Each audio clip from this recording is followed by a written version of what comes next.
Mind wife academy में आपका स्वागत है। आज हम पढ़ाने वाले हैं आत्म स्वसंप्रत्यय। तो आते हैं आज के टॉपिक पर। आज का टॉपिक आत्म स्वसंप्रत्यय। कौन सा सिद्धांत? आत्म स्वसंप्रत्यय। इस सिद्धांत से सबसे ज्यादा यह एक थ्योरी है जिसका नाम है आत्म संप्रत्यय। तो आत्म संप्रत्यय का मतलब होता है व्यक्ति स्वयं के बारे में, स्वयं की योग्यता, क्षमता, भावना आदि के बारे में जो विचार करता है उसे संप्रत्यय कहते हैं। तो संप्रत्यय किसे कहते हैं? व्यक्ति स्वयं के विचार, भाव, क्षमता आदि के विचार करें उसको संप्रत्यय कहते हैं। किसे कहते हैं? संप्रत्यय। तो संप्रत्यय कहते हैं व्यक्ति स्वयं के बारे में, स्वयं की योग्यता, क्षमता, भावना आदि के बारे में जो विचार करता है उसे स्वसंप्रत्यय कहते हैं। स्वसंप्रत्यय का मतलब क्या होता है कि व्यक्ति के बारे में, स्वयं की योग्यता, क्षमता, भावना आदि के बारे में जो विचार करता है, सोचता है उसको संप्रत्यय कहते हैं। उसको क्या कहते हैं? स्वसंप्रत्यय कहते हैं। स्वसंप्रत्यय की परिभाषा है कि व्यक्ति स्वयं की योग्यता, क्षमता, भावना आदि के विचार करता है उसको क्या कहते हैं? स्वसंप्रत्यय कहते हैं। व्यक्ति स्वयं के बारे में योग्यता, क्षमता, भावना आदि के विचार करता है उसको स्वसंप्रत्यय कहते हैं। स्वसंप्रत्यय किसे कहते हैं? व्यक्ति अपने स्वयं की योग्यता, क्षमता, भावना आदि के विचार करता है उसको स्वसंप्रत्यय कहते हैं। क्या कहते हैं? स्वसंप्रत्यय कहते हैं।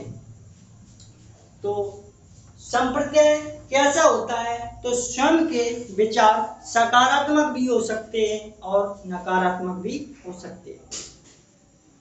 ये क्वेश्चन सीटेट 2008 में आ चुका है कि स्वसंप्रत्यय कैसा होता है, स्वसंप्रत्यय के विचार कैसे आते हैं। व्यक्ति के मन में स्वसंप्रत्यय के विचार सकारात्मक और नकारात्मक दोनों प्रकार के आते हैं। कैसे? व्यक्ति के विचार सकारात्मक और नकारात्मक दोनों प्रकार के आते हैं। जैसे स्वयं के विचार सकारात्मक, नकारात्मक दोनों प्रकार के हो सकते हैं। कितने प्रकार के? दोनों प्रकार के हो सकते हैं, सकारात्मक और नकारात्मक।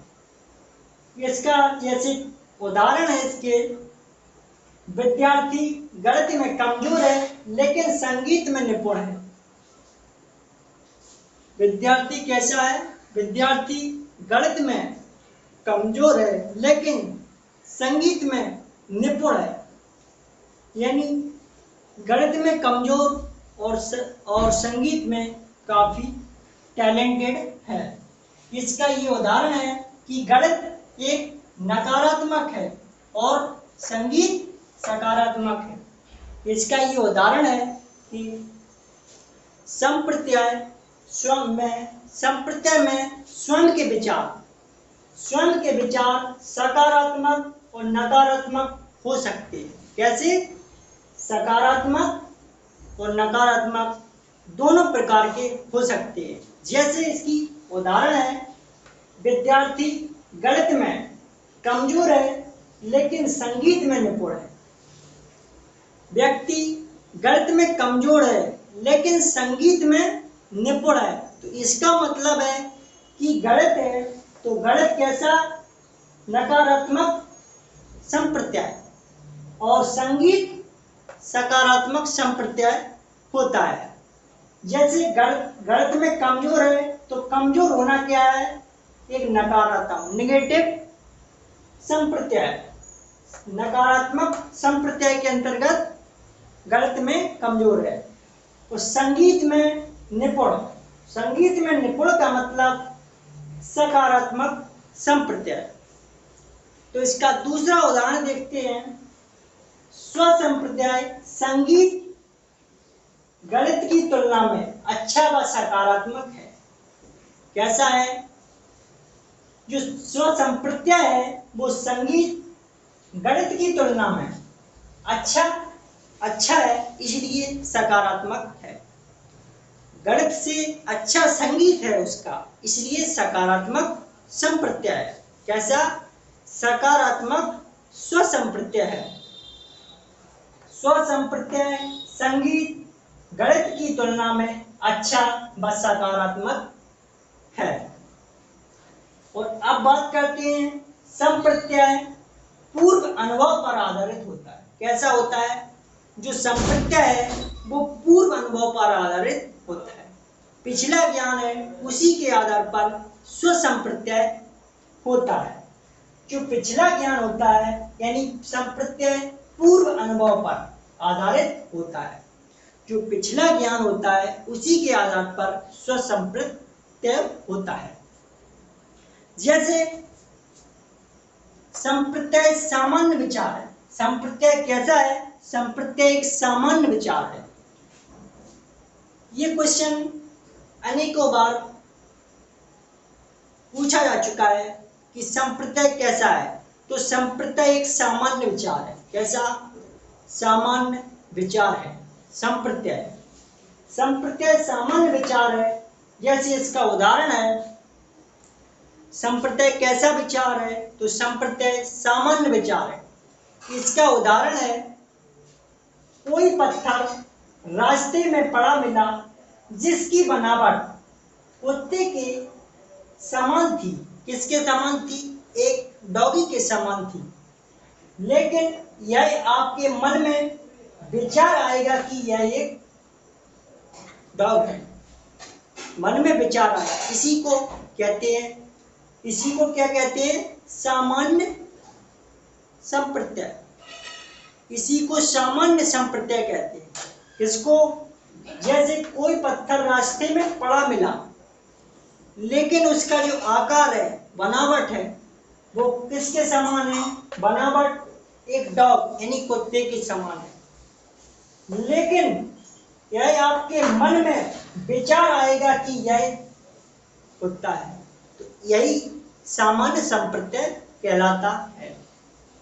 तो इसी को सामान्य संप्रत्यय कहते हैं। अब बात करते हैं संप्रत्यय निर्माण। तो संप्रत्यय निर्माण 6 प्रकार के होते हैं। कितने?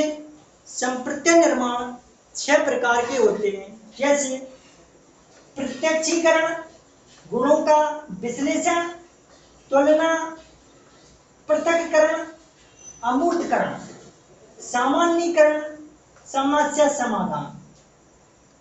ये 6 प्रकार के संप्रत्यय निर्माण होते हैं। कितने? 6 प्रकार के संप्रत्यय निर्माण होते हैं। प्रत्यक्षीकरण, गुणों का विश्लेषण, तुलना, पृथक्करण, अमूर्तकरण, सामान्यीकरण, संप्रत्यय समाधान 6 प्रकार के होते हैं। प्रत्यक्षीकरण, जिसमें प्रत्यक्ष प्रमाण हो उसे कहते हैं प्रमाण।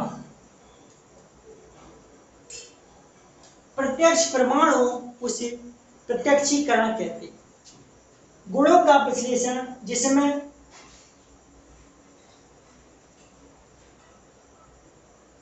गुण का विश्लेषण किया जाए।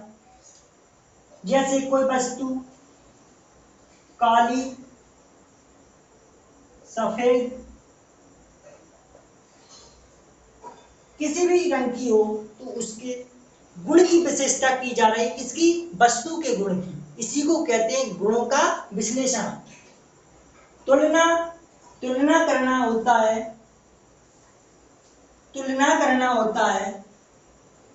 जैसे 2 है तो 2 का 2 से गुणा, या दोनों को बराबर करना है तो इधर भी 1 का गुणा किया जाए और इधर भी 1 का, तो दोनों की, जैसे 3 2, तो इनकी तुलना की जा रही है, इसमें डिफरेंस कितने का, 1 का, तो यही तुलना कहलाती है, इसी को तुलना कहते हैं।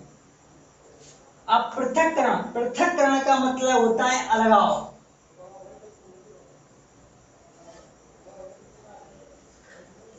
पृथक्करण का मतलब क्या होता है, अलगाव, यानी अलग कर देना।